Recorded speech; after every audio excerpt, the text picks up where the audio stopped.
নমস্কাৰ all of you আলিছাৰ Assam YouTube চেনেললৈ সকলোকে স্বাগতম জনাইছোঁ। এইটো চেনেলৰ জৰিয়তে অসমৰ যিকোনো কম্পিটিটিভ এক্সামৰ বাবে ভিডিঅ'সমূহ লাভ কৰিব। আজি মই এইটো ভিডিঅ'ৰ জৰিয়তে জিটি আৰু পিজিটিৰ কাট অফ সম্পৰ্কে বিশ্লেষণ কৰিম। লগতে জিটি আৰু পিজিটিৰ সাবজেক্ট ওয়াইজ কাট অফ সম্পৰ্কে তথ্য বিশ্লেষণ কৰা হ'ব। কোনটো সাবজেক্টত কিমান নম্বৰ পালে জিটি আৰু পিজিটিত নিযুক্তি পাবলৈ সক্ষম হ'ব।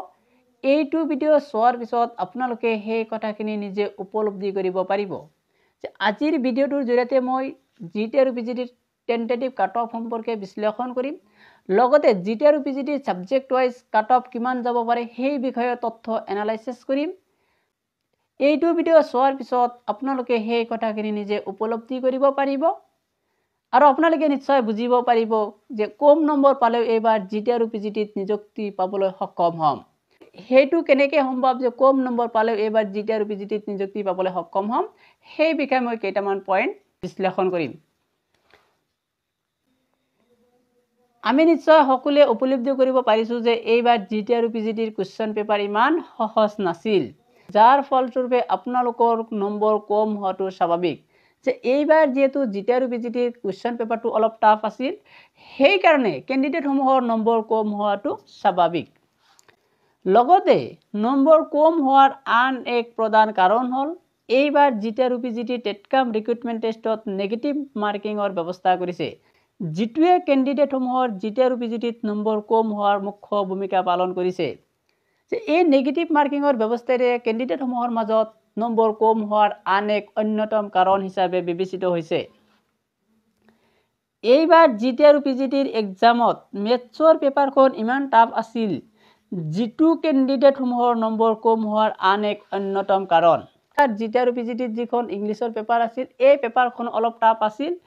মুঠতে ক'বলৈ গ'লে এইবাৰ জিটি আৰু পিজিটিৰ এক্সামত নম্বৰ কম হোৱাটো স্বাভাৱিক। এনেবোৰ তথ্য বিশ্লেষণ কৰিলে আমি নিশ্চয় ক'ব পাৰোঁ যে এইবাৰ জিটি আৰু পিজিটিত কাট অফ ইমান বেছি নাযায়। এনেবোৰ তথ্য বিশ্লেষণ কৰি চালে দেখা যায় যে এইবাৰ জিটি আৰু পিজিটিত ইমান হাই কাট অফ নাযায়। যে জিটি আৰু পিজিটিত এইবাৰ কম নম্বৰ পায়ো নিযুক্তি পাবলৈ সক্ষম হ'ব। কেৱল যে আপুনি এক্সামত নম্বৰ কম পাব সেইটোৱে নহয়, মুঠতে এক্সাম দিয়া সকলোৰে নম্বৰ এইবাৰ কম হ'ব, কিয়নো কুৱেশ্যন পেপাৰ এইবাৰ অলপ টাফ আছিল। লগতে অসম চৰকাৰে এইবাৰ নেগেটিভ মাৰ্কিঙৰ ব্যৱস্থা কৰিছে, যিটোৱে কেণ্ডিডেটসমূহৰ মাজত নম্বৰ কম হোৱাৰ এক অন্যতম কাৰণ হিচাপে বিবেচিত হৈছে। যে আমি নিশ্চয় সকলোৱে জানো যে অসম চৰকাৰে এইবাৰ পোন প্ৰথমবাৰৰ বাবে জিটি আৰু পিজিটিৰ টেটকাম ৰিক্ৰুটমেণ্ট টেষ্টত নেগেটিভ মাৰ্কিঙৰ ব্যৱস্থা কৰিছে। ক'ব পাৰোঁ যে এইবাৰ কম নম্বৰ পায়ো জিটি আৰু পিজিটিত নিযুক্তি পাবলৈ সক্ষম হ'ব। অসম চৰকাৰে এইবাৰ জিটি আৰু পিজিটিৰ কেণ্ডিডেটসমূহৰ কাৰণে এটা ভাল খবৰ দিছে, সেইটো হ'ল জিটি আৰু পিজিটিৰ কেণ্ডিডেটসমূহে ছফ্ট কপি অফ OMR শ্বীটটো ডাউনলোড কৰিব পাৰিব।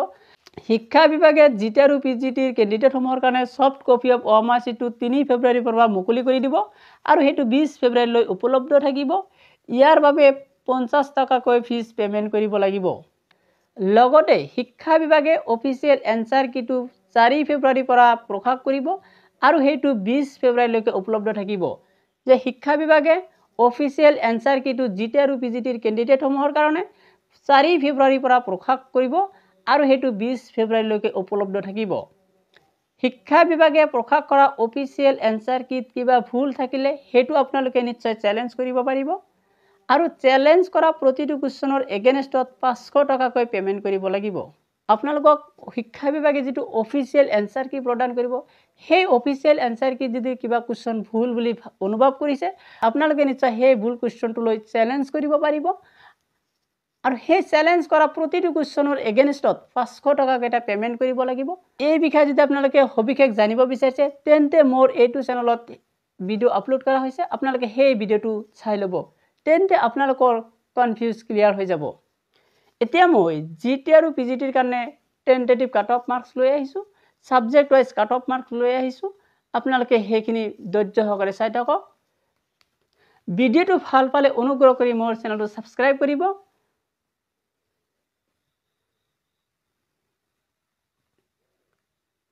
গ্ৰেজুৱেট টিচাৰ্ছ আৰ্টছ, যে গ্ৰেজুৱেট টিচাৰ আৰ্টছ আনৰিজাৰ্ভ কেটেগৰীৰ কাৰণে 70 to 80 যে গ্ৰেজুৱেট টিচাৰ আৰ্টছৰ কাৰণে আনৰিজাৰ্ভ কেটেগৰীৰ কাৰণে 70 পৰা 80 OBC কেটেগৰীৰ কাৰণে 67 পৰা 75 আৰু SCৰ কাৰণে 63 পৰা 70 STPৰ কাৰণে 60 পৰা 67 STHৰ কাৰণে 55 পৰা 65 এইখিনি আছিল গ্ৰেজুৱেট টিচাৰ আৰ্টছৰ কাৰণে tentative cut off marks graduate teacher সায়েন্সৰ কাৰণে আনৰিজাৰ্ভ কেটেগৰীৰ বাবে 68 পৰা 75 OBCৰ কাৰণে 65 to 73 SCৰ কাৰণে 63 to 69 STPৰ কাৰণে 58 to 67 STHৰ কাৰণে 54 to 60 এইখিনি আছিল গ্ৰেজুৱেট টিচাৰ সায়েন্সৰ কাৰণে গ্ৰেজুৱেট টিচাৰ মেথছ যে গ্ৰেজুৱেট টিচাৰ মেথছৰ কাৰণে আনৰিজাৰ্ভ কেটেগৰীৰ কাৰণে 65 to 75 OBCৰ কাৰণে 60 to 70